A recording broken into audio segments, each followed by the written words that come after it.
Ustadz, saya mau bertanya, saya baru saja mengenal kajian sunnah ini dan saya belum tahu banyak tentang Islam. Jadi saya mohon kiranya Ustadz meyakinkan saya bahwa kajian ini adalah kajian yang benar.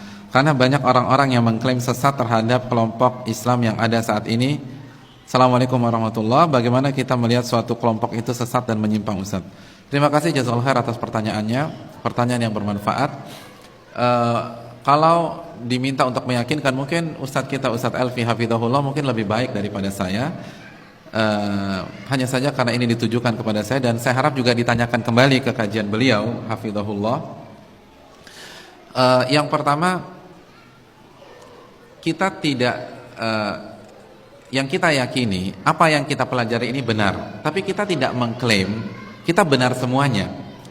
Jadi yang saya ingatkan, yang kita bicarakan adalah pengajiannya atau metodenya, manhajnya, cara beragamanya, bukan pribadinya.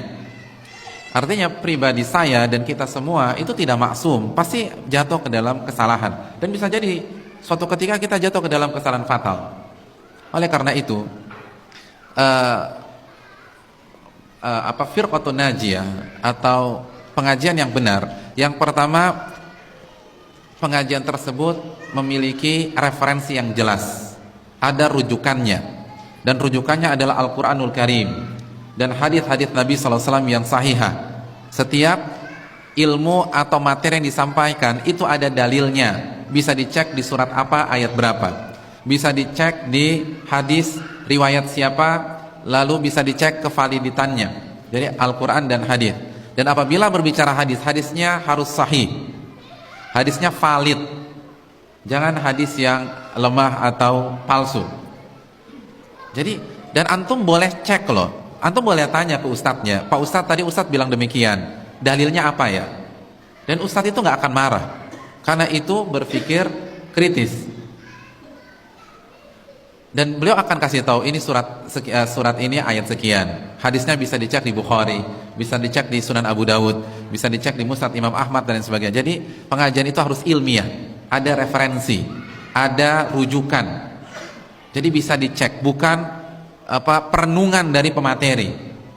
Ada di kitab apa, penjelasannya di mana dan seterusnya. Yang kedua, Al-Quran dan hadis itu dipahami dengan pemahaman yang benar, pemahaman Rasulullah dan para sahabat, bukan pemahaman ustadz tertentu atau si pemateri atau kiai atau buya dan seterusnya, tanpa mengurangi rasa hormat kita. Tapi ayat dan hadis itu harus kita pahami dengan pemahaman Nabi dan para sahabat. Dan ini nasihat para ulama kok, bukan nasihat kita. Syekh Abdul Qadir Jailani, pernah dengar nama itu? Namanya harum tidak di Sumatera Barat? Harum. Beliau pernah berkata, memberikan nasihat dalam kitabnya Fathur Rabbani. Kitab Fathur Rabbani adalah kitab yang berisi nasihat-nasihat Syekh Abdul Qadir Jailani kepada murid-muridnya. Salah satu nasihat emas beliau mengatakan, alaikum bimadhabis salafi saleh, wajib atas kalian mengikuti salafus saleh. Itu Syekh Abdul Qadir Jailani. Itu Syekh Abdul Qadir Jailani mengatakan demikian. Kalian harus mengikuti jalannya salafus saleh. Siapa salafus saleh? Para sahabat. Jadi marilah ikut pemahaman mereka. Karena kalaupun ayatnya benar, hadisnya sahih, tapi kalau dipahami dengan pemahaman yang keliru, itu bisa menyimpang. Saya ingin bertanya, kita sekarang ada berapa di masjid ini? Kira-kira ada berapa? Kira-kira aja deh, nggak perlu dihitung satu-satu, nggak perlu angkat tangan atau berdiri. Ada berapa? 200? Bisa kurang? Oh, kok nawar? 200 lah, 200 orang. Kalau saya bertanya kalau ada yang bertanya kepada kita semua, tolong jelaskan tafsir surat An-Nas menurut pemahaman Anda. Kita semua ada 200 orang. Kira-kira yang lahir ada berapa tafsir? Kira-kira sama semua tidak? Tidak. Akan lahir 200 tafsir. Padahal ayatnya sama? Sama, ayatnya nggak berubah. Qul a'udzu birabbin nas. Tapi yang satu ke kanan, yang satu ke kiri, satu ke atas, satu ke bawah. Karena apa? Ditafsirkan dengan pemahaman masing-masing. Itulah kenapa Syekh Abdul Qadir Jailani mengatakan, alaikum bimadhabi salafis saleh, wajib atas kalian mengikuti jalannya para sahabat, tafsirnya para sahabat. Karena sahabat adalah murid-murid langsung dari Nabi SAW. Ini yang perlu kita camkan bersama-sama. Itu yang kedua. Jadi pemahamannya bisa dipertanggungjawabkan dan bisa dicek buku-buku referensinya. Jadi bisa ditanya, Ustadz tadi itu pemahaman siapa, bisa dicek di mana, nggak ada masalah. Itu yang kedua. Yang ketiga, pengajian yang benar tidak mengajarkan fanatik kepada pribadi tertentu, kelompok tertentu, karena kita mengarahkan umat kepada Allah dan Rasulnya, bukan kepada diri kita. Contoh misalnya, jika saya mengajar antum selama 2 tahun, setelah 2 tahun antum fanatik berat dengan saya, maka saya gagal jadi ustadz. Gagal, bukan berhasil, gagal. Kenapa? Karena ustadz yang baik atau pengajian yang baik harus mengarahkan umat kepada Rasulullah dan kepada Allah dan Rasulnya sallallahu alaihi wasallam, bukan kepada dirinya. Makanya Ibnu Muflih pernah mengatakan, la yanbaghi li alim an yahmilan nas ala madhhabihi. Enggak pantas seorang ulama menggiring manusia kepada pendapat pribadinya. Karena yang harus kita lakukan adalah arahkan umat kepada Allah dan Rasulnya, bukan kepada kita. Maka tidak ada fanatisme. Oleh karena itu, pengajian yang benar, jika suatu ketika ada kekeliruan, maka mereka dengan senang hati mengakui kekeliruannya dan meninggalkan kekeliruannya tersebut. Enggak ngotot, enggak maksa, enggak nyerang balik. Kenapa? Karena tujuannya mencari kebenaran, bukan pribadi, bukan kelompok, bukan sekte.